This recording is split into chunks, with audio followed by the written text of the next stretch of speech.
de memória que passa na cabeça do médico, né? A gente pensa, pode ter deficiência de vitamina, em especial B9 e B12, que pode dar deficiência, né?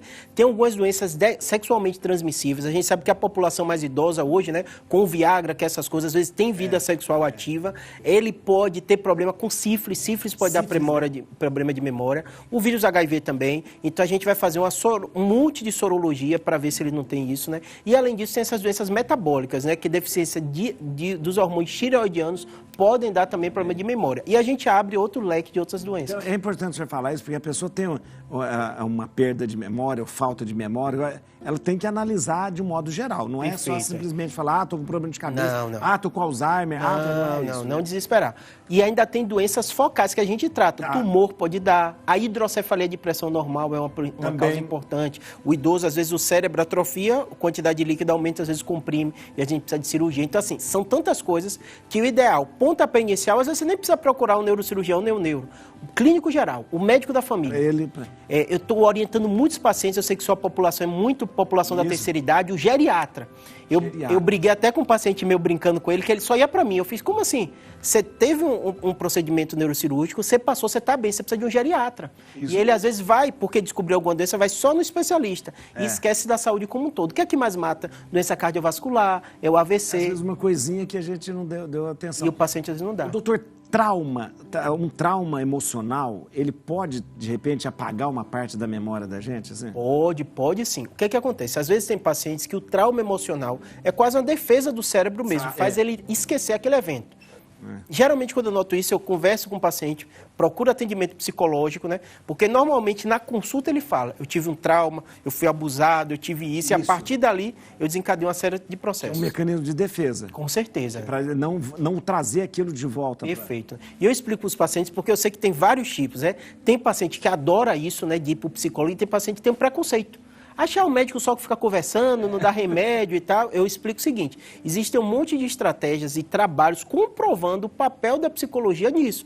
Claro que tem várias correntes, né? Tem comportamental, tudo isso, mas assim, o que ele adequar mais, ele ter o acompanhamento pode ajudar muito, em especial nesses casos, que ele está notando que alguma coisa não está legal. Doutor, a questão de o senhor é cirurgião, uma cirurgia pode, de repente, uma retirada de um tumor, afetar a memória também? Pode. Eu conto para todos os pacientes. O que é que acontece? O tumor, o mais relevante é onde é a lesão. Então, às vezes, você opera, por exemplo, eu tive um caso até de uma esposa de um colega médico que a gente operou, ele tinha na área responsável pelo comportamento. Ele falou, Júlio, ela está ótima, ela não tem... mas mudou um pouquinho o comportamento dela.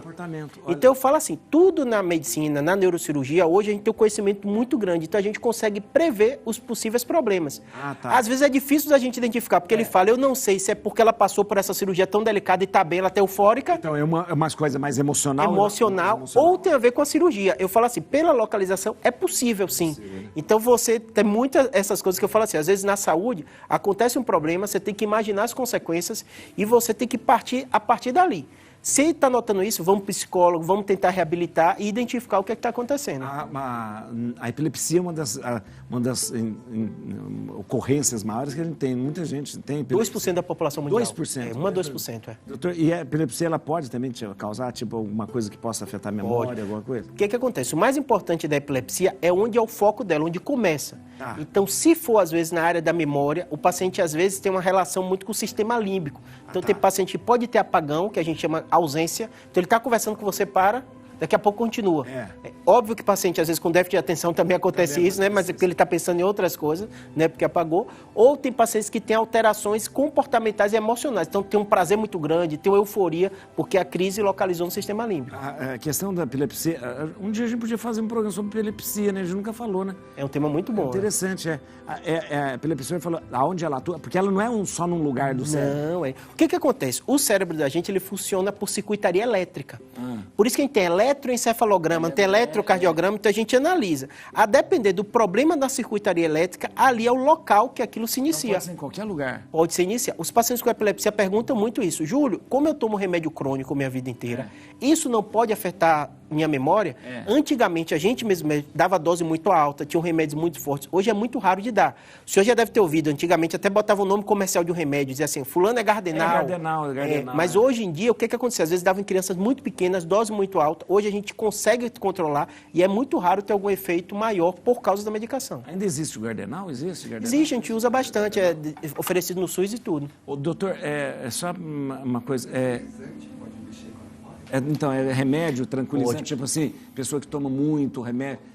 Agora vou falar, Rivotril, mas é muito antidepressivo, Rivotril, aquelas coisas, todos esses Às vezes os pacientes até botam assim lá no YouTube, falam assim, o médico não pode falar mal de remédio, porque senão dá problema. Não é o contrário. Todo remédio é chamado de droga, porque ele tem o benefício dele, mas tem o malefício. A grande questão desses benzodiazepínicos, Rivotril, diazepam, tudo isso é o quê? O uso crônico deles pode, se não for bem orientado pelo médico, prejudicar. Então, o diazepam, por exemplo, ele tem uma meia-vida muito longa. Então, às vezes tem paciente que toma ele à noite e de manhã ele fala, poxa, Júlio, eu ainda tive aquele efeito rebote. É como se tivesse uma ressaca, sabe? E aí o médico vai ver direitinho que horas você toma, quantidade. Então, pode prejudicar a memória. Vai ajustando. E eu falo com os pacientes assim, esses remédios, vocês perguntam muito, são remédios famosos, né? É porque eles funcionam. Então, muita gente usa e a gente acaba vendo efeitos.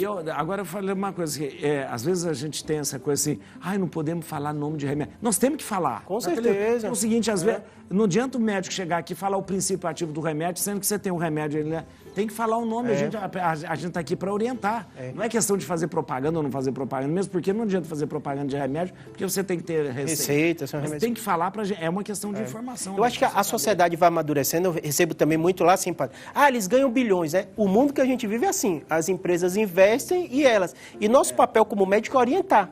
Se a pessoa pergunta o nome comercial, a gente fala do nome comercial, né? E como eu falo, a maturidade do ponto de vista científico, a gente percebe o seguinte, nada é 100%, nada é perfeito. Verdade. E nada é melhor do que informação. Quanto mais informação tem, você identifica o possível efeito colateral. É importante. E você para de ter o grande medo do remédio. Qualquer remédio pode fazer efeito. Uma dipirona... eu tenho pode ter alergia, né? Dipirona, eu tenho pavor de... Eu evito que eu tenho medo de desenvolver uma alergia de dipirona, eu não gosto de dipirona, pode dar um choque anafilático. Isso, qualquer remédio pode dar alergia. Só pra gente terminar, porque o Rodolfo já mandou a gente acabar, porque o senhor falou várias vezes sistema límbico. Perfeito. Só para as pessoas entenderem de uma forma bem simples. O sistema límbico é o foco das emoções. Então, tudo que a gente sente, o frio na barriga é porque o sistema límbico foi ativado, uma emoção porque alguém está apaixonado, porque você gosta de alguém. O que acontece? Você fica